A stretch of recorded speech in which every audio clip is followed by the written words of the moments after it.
Lacson. This play out, the rule of law on both sides of the fence. Senator Lacson, thank you for joining us. Good morning, Maria, and thank you for guesting me on Rappler. No, thank you. He is also on Twitter. The Twitter account is, your Twitter account is? I am Ping Lacson. I am Ping Lacson, so throw us any questions you have. Hashtag Rappler Talk. Senator Lacson, yesterday Amnesty International released a report that talked about the economics of killing, the economics of death, and estimated, this is according to a source in the police for them, that the police are rewarded for up to 15,000 pesos for every person they killed, and that if they arrested them, they would get nothing. So there was incentive to kill. How did you react to that report? Well, I have yet to read the 66-page report. No, what we know as of now is what we read in the news. No, and I think it's incumbent upon Amnesty International, because these are very serious accusations or allegations. So it's incumbent upon them, the onus is on them, to back their allegation with hard evidence. If not, then as a Filipino, I will have to stand up for my own country, for the Philippine National Police, and for my government. No? But if they will come up with hard evidence, then also it's incumbent upon us to join the condemnation. And as a lawmaker, we should do something to address those accusations. As the former chief of the Philippine National Police, could something like this have happened? I cannot believe that. You know, in the first place, where will the funds come from? You know, definitely, it could not have come from the GAA, from the General Appropriations Act, because there's no way those funds or the spending could be justified under the national budget. And yet, from July 1 until January, the end of January, you're talking about more than 7,000 people killed in this by the Philippine National Police, right? That is an alarming number. Why are people not more alarmed? That's a good point, no? Because Amnesty International, I think, no, I heard that they're referring to the 7,000 deaths as attributed to the police themselves. Yes. That is not quite true, because we were shown statistics, no, by the police, and it's 1/3 and 2/3. You know? 1/3 were killed in so-called legitimate police operations, quote unquote. Correct. And the remaining 2/3 were, you know, perpetrated by the so-called vigilantes. Correct. So it is not quite correct or accurate to attribute all 7,000 killings to the police. I agree with that, but in the end, I think part of it is because responsibility for law and order rolls up to the police. So even the vigilante killings, as you know, as the it is their responsibility. It's still the responsibility of the police. So, but they referred to all the 7,000 killings as extrajudicial killings. I see. Right. When the universal definition of extrajudicial killings, as far as I know, is are killings perpetrated by government authorities. Correct. State-sponsored. State sponsored. Yes. So to accuse the police of perpetrating all of 7,000 killings, which is not the case. Right. I think that tells a lot, no? Understood. About the Amnesty International report. So you're talking, but you're still talking about a sizable number. A third of that is still sizable, right? Yeah. And that is within the police. So I guess the question then, when you look at that context to what the police has admitted to and what Bato himself has said is, with 7,000 people killed, whether it is vigilante or whether it's police, is there a breakdown of law and order in the Philippines now? Well, yes and no, because the president himself, you know, has been very passionate, no? And it's a good thing that there's a wake-up call brought about by the killing of this Korean national, and the president instructed the Philippine National Police to get off the illegal drugs operations. No? So I think that's a good development, because now the PNP leadership can address these scalawags in the ranks. So there is an admission that there are scalawags in the ranks of the that's a given. Even during my time. Yes. I still remember in 2 months I was able to impose punishment on something like 2,000 police officers. Dismissal, suspension, reprimand, abolition, all sorts of punishment. So admittedly there are scalawags in the ranks. Could they have been given more power when President Duterte essentially said that if they're shot in the line of duty, it's okay. Could they have been empowered more? Well, not power, but encouragement. Encouraged, yes. Yeah. Those pronouncements, I think, were ill-advised, no? Because the president was even, what you call this? That's almost like carte blanche. It's, Yeah, waving a red flag in front of waving a carte blanche authority. Yes.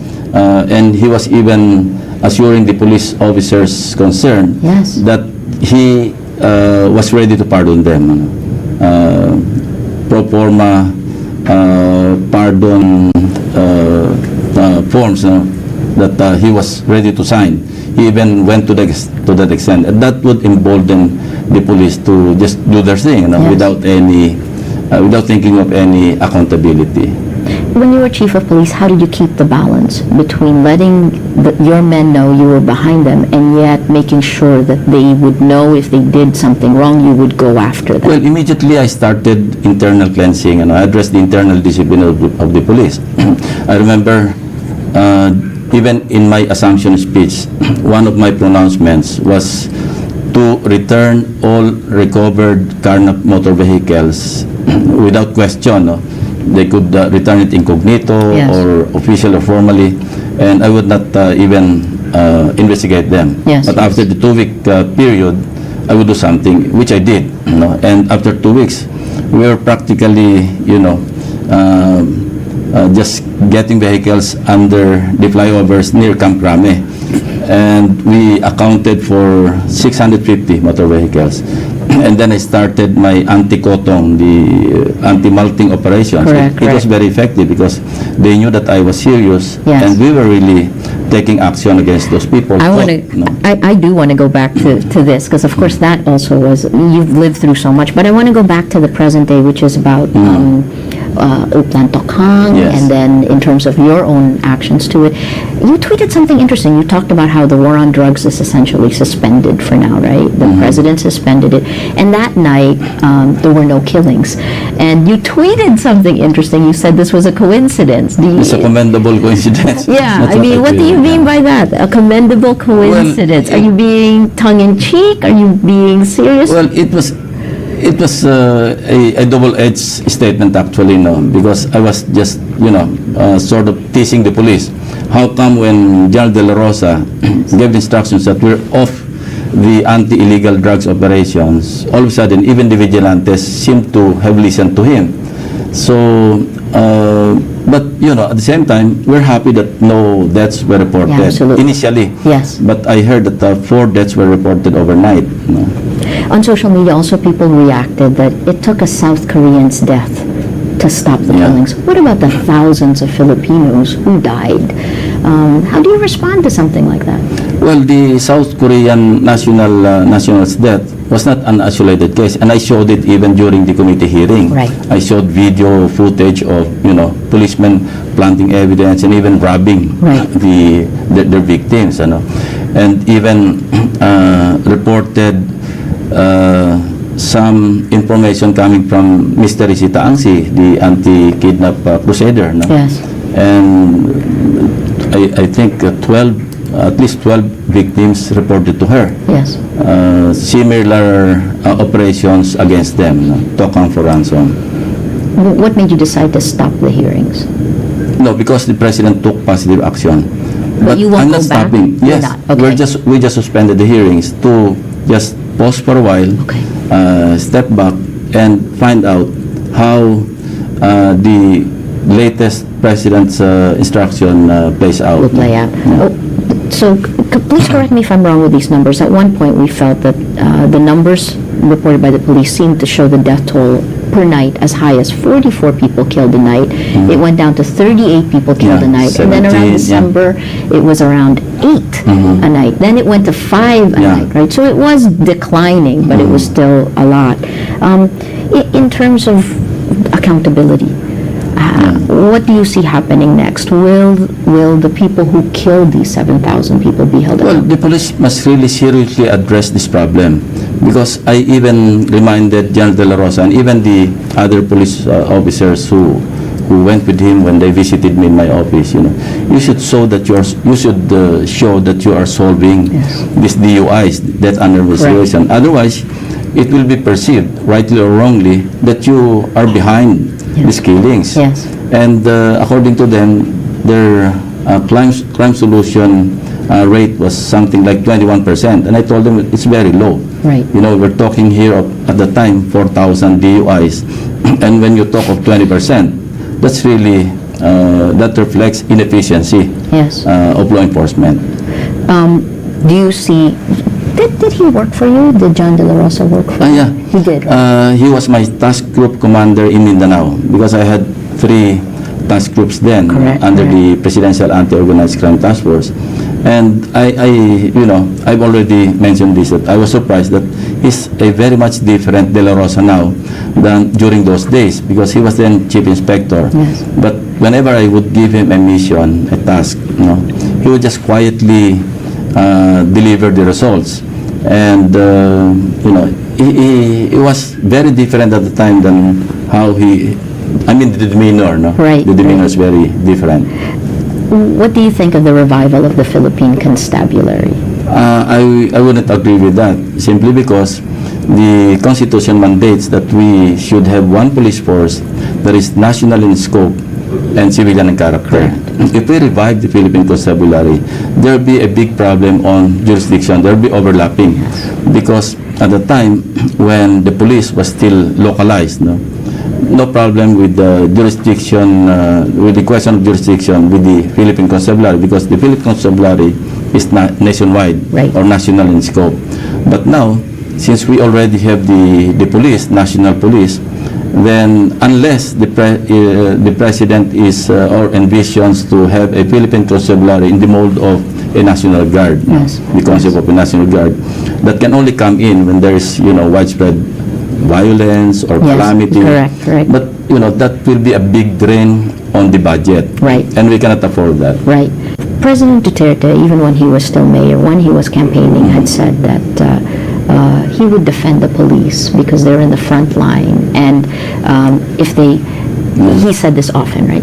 Nanlaban. Since then, we talked earlier that seemed to have, that could encourage the bad guys in the police, and we know that there are bad guys. Nanlaban now is a common refrain. How did you see that, and how do we break that down again for accountability? Well, I think the president neglected to remind the police that they should operate within the rule of law. They were so emboldened because of the pronouncements that, as you said, carte blanche. They were given their own free will to do practically anything, and he even promised to protect them. And if you believe Amnesty International, they were paid for the deaths. I have yet to see hard evidence, proof to show, because they mentioned a police officer as one of their witnesses. I want to see the statement and some evidence presented by the police officer that they mentioned, because they did not even mention the name. So how can we find out if they are really they really talk to a police officer? In terms of rule of law, you mentioned rule of law. Over the years, rule of law, that definition keeps changing. How would you define rule of law today in the Philippines? Well, within the criminal justice system, you can only kill a person. The only justification for killing a person is in self-defense. There's no other justification or legal justification. When the police goes beyond the parameters of self-defense, then that's, not within the rule of law. Let's go back to your history. You talked about what you had done as chief of police. One of the accusations against you then was the kuratang balena, that you yourself took a strong hand against criminals. Where did you draw the line when you were there? And again, it's funny how much the tide has turned, right? Now we've had, in 6-7 months, thousands of people let's put it this way, self-defense, the way we see it in the movies, is very much different in real life. When we're chasing a group of bandits, a group of thieves, armed robbers, and we shout at them to raise their arms in surrender, And instead of seeing raised arms, you see barrels of guns. What would you do? You still wait for them to shoot at you, and then you roll like a movie hero, a movie actor, and then Out shoot of- back. yes. No, that won't happen in real life. When you see imminent danger, and you have the opportunity to protect yourself, defend yourself, or even your companions, then I would tell my men, shoot, stupid. No. Yes. It's better to be a living,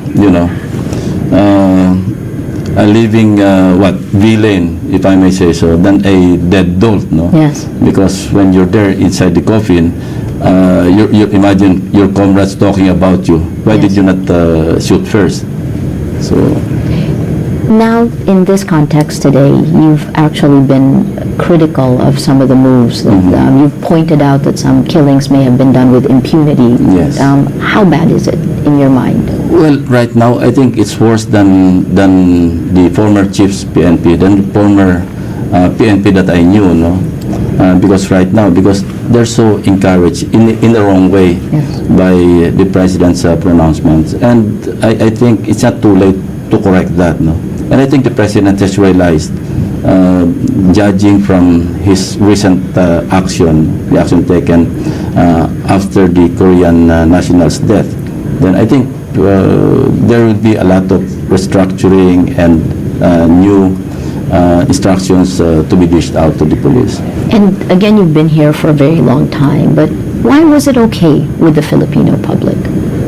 Because they're tired of injustice. They're tired of, our criminal justice system. Correct. The wheels of justice, grind so slowly, and they're fed up. So I think, and that's the reason why the president still rating very high. Very high. Yeah. After 6-7 months, he's still up there. Yes. So why? In spite of all the reported, summary executions and all these nasty incidents or killings, Right. but he's still up there. From martial law days after Marcos, it took a decade to reinstill discipline within the PNP. The constabulary was abolished. And that decade, you were part of that decade, putting in that discipline. Now that Pandora's box has been opened and that encouragement, that carte blanche is there, what impact do you think this will have on the police? Well, it's about them to look back, and review all the incidents for the past 7 months. And I think they're doing that right now. Great. In fact, that's the reason why the president disbanded all the anti-illegal drugs units. Yes. To give the police opportunity to reform themselves first, and then give them instructions again to engage in anti-illegal drugs operations. I think that's a good move. That's the reason why I suspended the hearings, because I wanted to wait and see. And what will happen. encourage that move, right? I mean, Yes, in a way, that's encouraging, yes. In terms of these killings now, how clean can the police ever be? I mean, that's a mildly. You were there when you were trying to clean it up. So now the police will investigate itself in these 7,000 killings. But how difficult will this be? What should be the next steps? A lot has to do with leadership. Okay. Because, I have always maintained leadership example is second to none. There's no substitute to it, because the policemen normally follow their leader, even in terms of, corruption, committing shenanigans. If they see that their commander is, is too lax to enforce discipline on them, then they will just, take it easy and abuse their authority. But if they know that the commander is strict and leading the troops by example, then they will follow. You mentioned John De La Rosa has changed from the time he was under your command to now. All of a sudden, Changed how? Well, all of a sudden, he became a kengkoy, because at the time he was very serious, he was humble, but I can still vouch for his integrity, I knew him back then, He was an honest policeman, and he was really very diligent, He was hardworking, and he did things very quietly, not so much fanfare.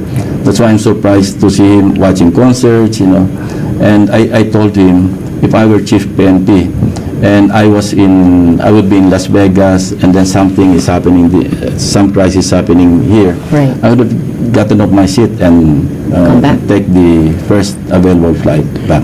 So if you were chief of PNP again, how would you clean up the PNP now? In the same manner that I did it in 1999 and 2000. In 3 months, I was able to reform the police. I believe. Yes. I'm not being, of course, I'm subjective, no. But, people would tell me, even now, that gone were the days, when the policemen were disciplined. I even imposed, physical fitness, the discipline of being, speak and span. Yes. Yes, I remember that. Yeah.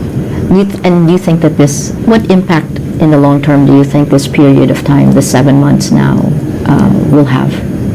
How long will it take to recover? I'm confident that De La Rosa will be able to deliver this time, after the president has told them to, hey, halt and think a while, and then you proceed when you have reformed yourselves. More on drugs. In the last administration, it was a number 8 concern when you look at the surveys, and then it became the number 1. And during the campaign, it Yeah. became the number 1 issue. Did the last administration neglect it? If you look at the PDEA results? I think it's perception has a lot to do with ranking drugs among the concerns, among the priorities. Because right now we never realized that this is this bad. Right. It is this bad. Is So it that bad? It is. It is. Okay. Even before, even during the previous administration, they're already estimating 4 million, 5 million, Yes. and almost As early as all 2010. barangays Yes.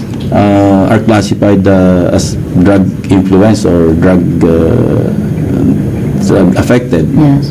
But the numbers vary. I guess we can talk about the actual numbers in terms of moving forward now. What do you see? What would you like to see happen? Your best case and worst case scenarios. The best case scenario is for the police to be reformed, in the truest sense of the word, not just, palliatives being applied, and I'd like to see a sustained disciplinary mechanism and disciplinary action on the part of the PNP leadership, and even on the part of the Commander-in-Chief. And I'd like to see a police force that is trusted, that is, respected, not just feared, Yes. But I like to see a PNP that's really comparable to the best police organizations in the whole world. Politics, in terms of politics now, again, what we've seen is a supermajority in both in Congress Yeah. and the Senate. Well, that's the culture of politics in the Philippines,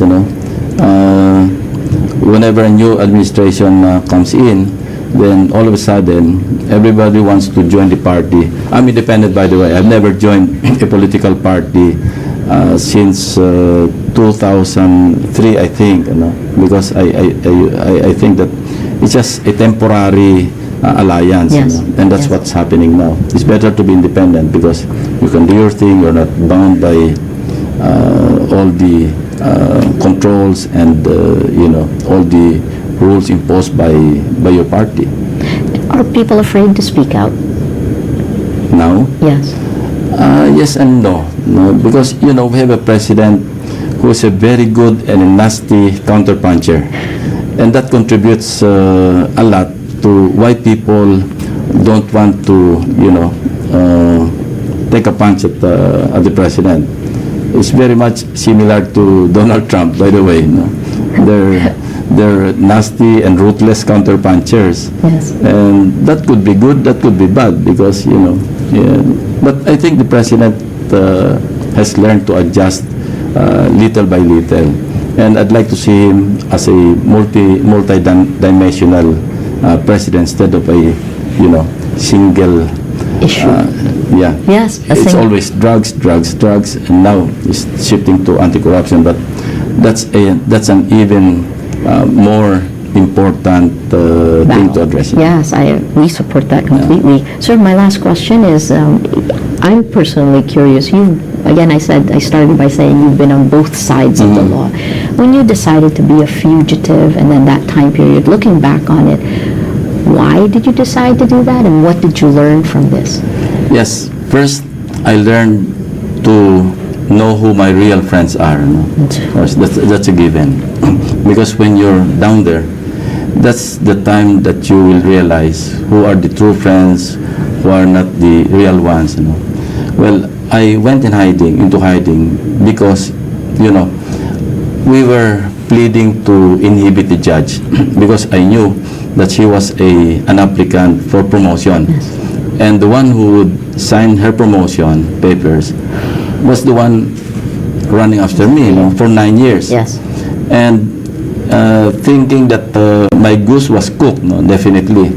And I knew that I was not in any way involved in the accusation. So I decided, but before I did that, I asked my lawyer, is it okay for a respondent to be scarce, to be not physically present, and the case would still move on? Yes. And he told me, yes. Are you sure? I asked him that because it's going to be a dead end. Right. It was not the case because the case would not prosper, would not move. And he told me he was very sure because that was his case. There was a new jurisprudence. I think it was a 2-week-old Supreme Court ruling wherein he was actually the lawyer, so he was very sure. So that's when I decided, why would I go to jail? I won't allow myself to be, seen by former President Arroyo, behind bars even for a minute. Yes. For something I did not do. And I was proven right because Mangkao himself, he was described as an unreliable, if not incredible witness. And he even, confided to me before he was promised with so many things by the past administration. GMA sent General Prestosa, who used to be PSG commander, Oscar Calderon, Chief Yes. PNP, who used to be the superior of Mangkao, promising him promotion to Chief Superintendent or Police General, reinstatement, and the promotion, and then the family would be resettled in Singapore. He even told me that, and he was asking my permission that he would do it only for a temporary arrangement, and then afterwards he would retract. And I told him, would you believe that those things will be delivered? And after that, he even called me up again. Yes, you're correct, sir. I consulted with my wife because I know the wife personally also because he served under me, Cesar Mangkao. And he told me, yes, your advice is correct, sir. I will not enter into this agreement. That's why I was surprised, and all of a sudden, he executed the affidavit. Yes. Yes. So why would I allow myself to be behind bars? So I just decided, to be scarce, but the case still moved, and fortunately, I won the case. So it goes back to this whole thing that power corrupts. Yeah. And that It corrupts absolutely. it corrupts absolutely, and that the justice system is flawed. Yeah. Exactly the same thing. Has it improved? I don't think so. We still have the same problems with our criminal justice system. That's the reason why, going back to your previous question, people are, still clap their hands when they see killings of, supposed to be drug dealers. But, it's an ugly scene to see people in sleepers. Yes. We have yet to see high-profile drug lords or drug dealers, being countered by police officers. Of course, there are a few, but even their killings put a big question mark on the police operations, like Mayor Espinosa, Jaguar, or the drug lord from Cebu. Yes. They were killed under questionable circumstances. Yes. We'll look forward to those investigations. Senator Lacson, thank you. Thank you very much. Thank you so much. Thank you, Maria. We've been speaking with Senator Lacson on the extrajudicial killings, on the